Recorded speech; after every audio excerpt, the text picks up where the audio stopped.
Jeff Wadlow, you outdid yourself with this one, buddy. Um, you know how in these trailers for movies like this, they say from the studio that brought you this, this, and this, or from the producers of this, this, and this. There's a reason why in this trailer for Imaginary, they say from the studio that brought you whatever. Because if they told you in advance, from the director of Truth or Dare, from the director of Fantasy Island, from the director of Kick Ass 2, from the director of Never Back Down, or from the director of Cry Wolf, you probably wouldn't watch this turd. And there's a reason they don't tell you that.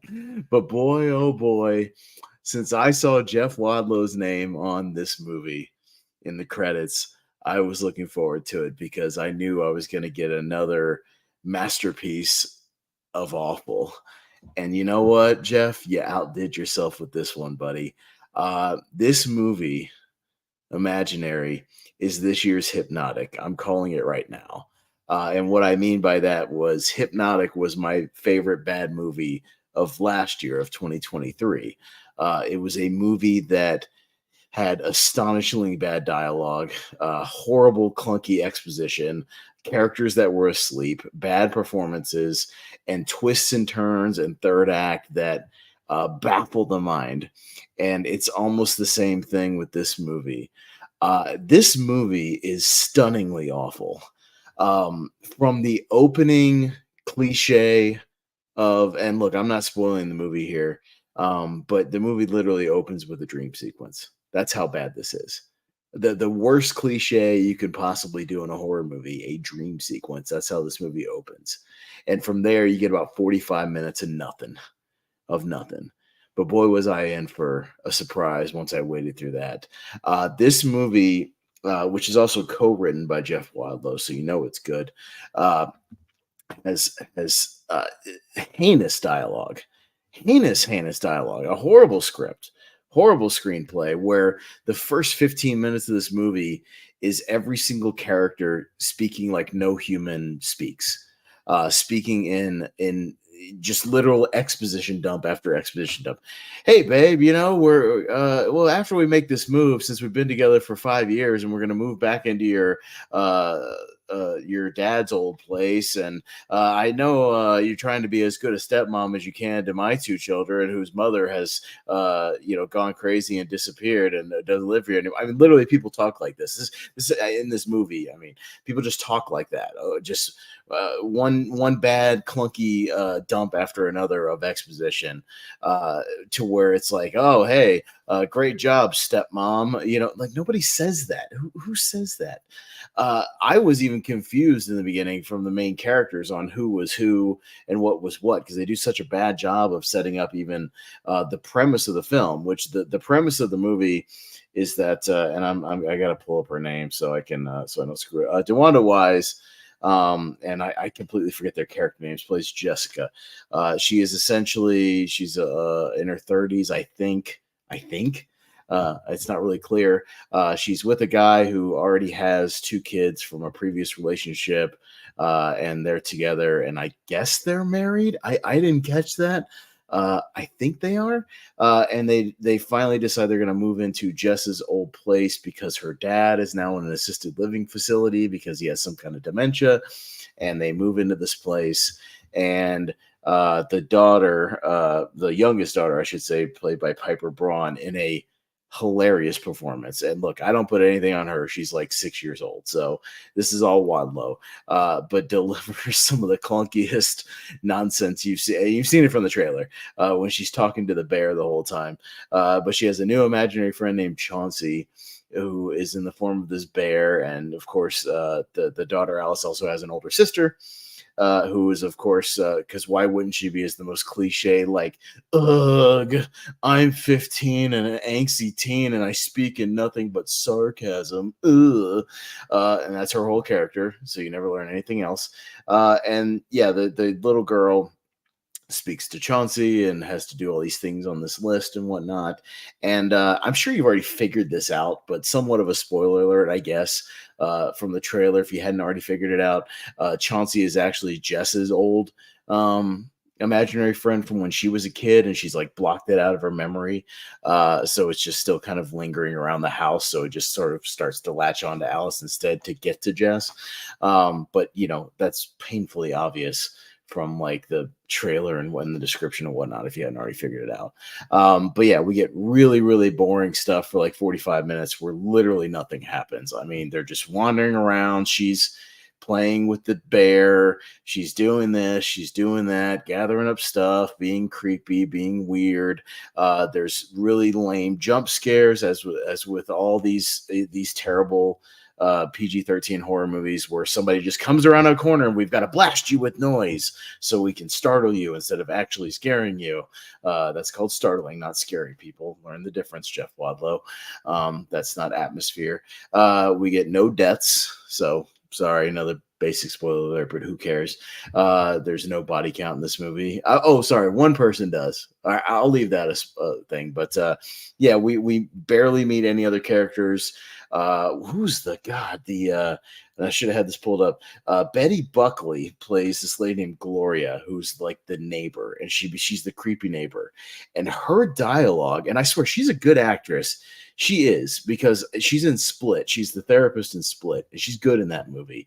I don't know what happened here. I know it's Jeff Wadlow's terrible direction of these actors, because every sentence she says, she just shows up and starts dropping one clunky exposition after another. Her first scene is literally her walking up to Deshonda and going, "Hello, I'm the," and I'm not. This is a verbatim dialogue. It's in this exact cadence. She goes, "Hello, I'm the creepy neighbor. I'm so glad you're back, because I'm gonna tell you briefly and tease you about your backstory, and something crazy happened. But I'm gonna move on now, and I'll talk to you later. Bye." That's She just one bad non-edit after another, and meanwhile all the other people are just delivering horrendous dialogue as well. She pops in and out of the movie, gives really bad exposition, and then leaves. And then somehow she just knows all the stuff that's going on, despite the fact that she has no backstory because she's been reading Fable books and she's obsessed with it now. Cool. Makes no sense, but sure. This movie meanders and plunders along for 45 minutes or so, almost an hour, really, until we get to the most batshit crazy, like I said, batshit crazy third act and finale that I've seen since Hypnotic. And it is stunning. It is something else. This is it goes to places and introduces twists that I honestly never saw coming. It is something. How in Hypnotic, and I guess this is spoilers for Hypnotic if you haven't seen it yet, but essentially he's in this like sort of mindset, like in this on a set literally, and they've got him like mind controlled to where he's seeing all this stuff that's not really there. So he's pushing cardboard buttons on fake elevators, and he's getting into a golf cart when he thinks it's like a Mustang, and all that kind of stuff. And it's hilarious. It's super funny, and I don't think it's intended to be funny, but it is. But they rip off basically a concept from both Hellraiser 2 and Insidious, with a place they call the Never Ever in this movie.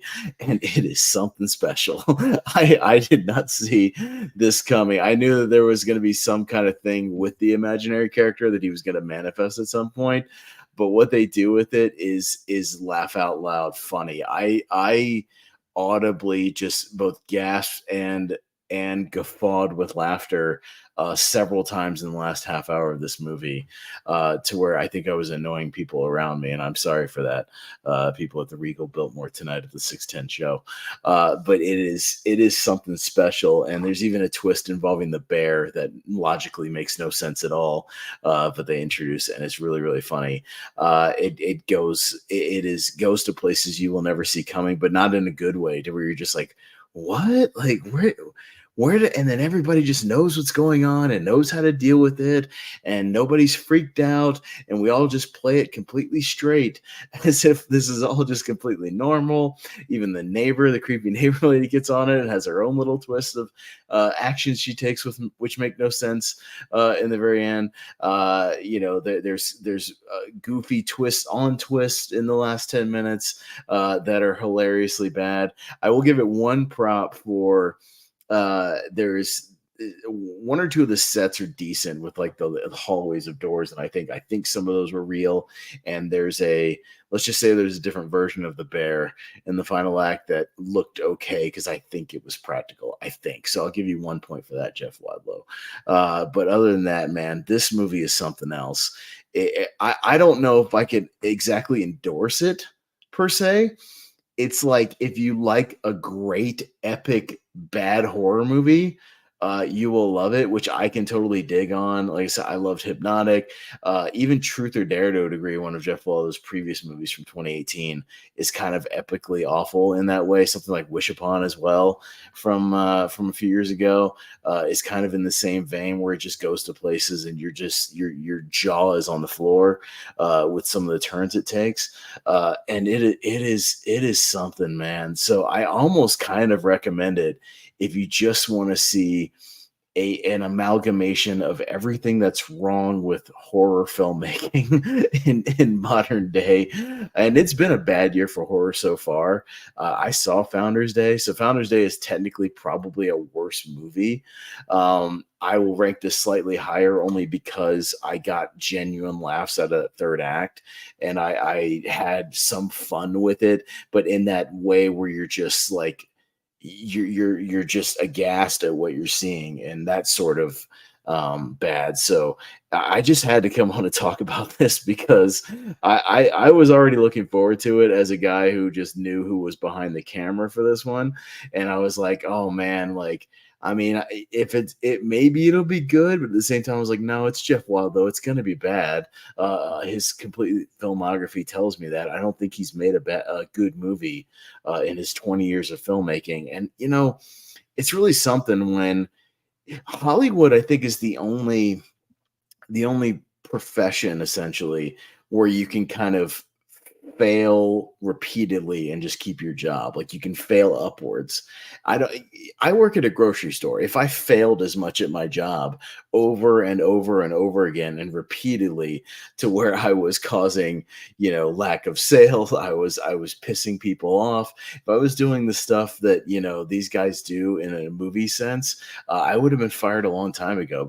But people like Jeff Wadlow he keeps getting money, and I don't know how it happens because I looked up some of the box office of some of his movies, and it's not like that great. I think his highest grossing movie is Truth or Dare, and it because it was made for like $5 million and made 80 or 90 million. He got another job.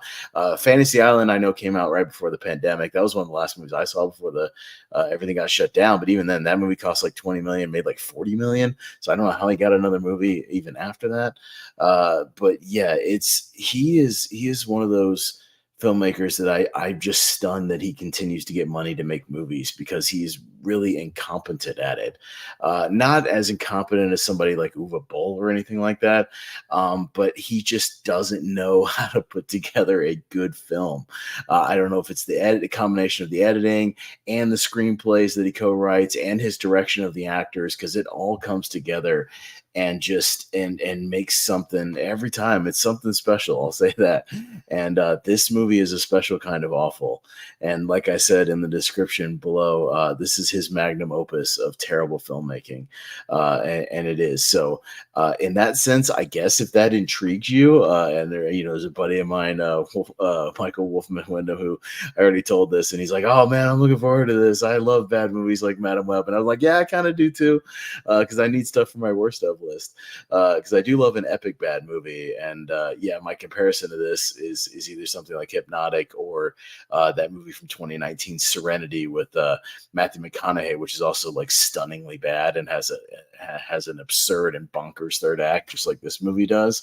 But yeah, it's if you can wade through the first 45 minutes or an hour of this movie and get through how clunky and boring and non-scary and poorly acted and everything is. If you can make it to that third act, you might be rewarded at least with some pretty hearty laughs. I'll say that. So yeah, if I had to give it a score out of 10, which is what I usually do out of this, yeah, it's going to be around what I gave Madam Web, which I gave Madam Web like a 2.5 out of 10, only because again, I got some laughs out of how absurd it is at certain points. It's going to be around the same, probably like a 2.5 or 3, only because, yeah, I had a great time in the third act, just shaking my head, go like at the places it goes and what it does. And I ended up having a little bit of fun at the end of it, but not in that like it's a good movie fun of like it's a bad movie fun. So yeah, I'll give it like a 3 out of 10. That's about what I gave Hypnotic last year. So I'll give it the same thing for this one. But hopefully horror will get better later through the year, because we've had Lisa Frankenstein, which I did not like. Night Swim was bad. Founders Day is the worst horror movie I've seen this year. Maybe the best thing so far, even though it's kind of skirting the line of horror, is Out of Darkness. That one I genuinely liked. But yeah, other than that, it's been a rough year for horror so far. So maybe it'll pick up in the second half. We've got that David Dastmalchian movie coming out soon, so hopefully that one's going to be good. The one that's set in the 70s, so I'm hoping for that. But other than that, I'll wrap it up here. Jeff Wadlow, I salute you for making another masterpiece of bad cinema. I salute you. I acknowledge you as the king of really bad PG-13 horror right now. So that'll do it for me, Austin Pez Howell. I'm going to sign off for tonight. Chauncey, we shouldn't play anymore. Chauncey, Jeff Wadlow, stop making bad movies.